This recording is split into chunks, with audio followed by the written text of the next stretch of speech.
একটা বাবুল ভাই কথা বলবো। জি জি বলো তুমি। বল ভাই, কেন জানি জয়েন করতে পারতেছি না। আপনি ছাড়া আমার কেউ নাই, হেই, আপনি আমাদের বাইরে আসেন। এভাবে বলো না। তুমি যে এত ছোট থেকে কি কি কথা বলে না।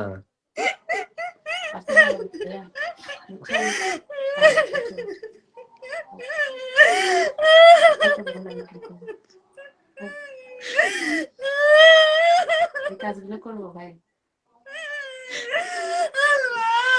তুমি রহমত করেন আল্লাহ, তুমি আল্লাহ, তুমি একটা পথ দিও আল্লাহ।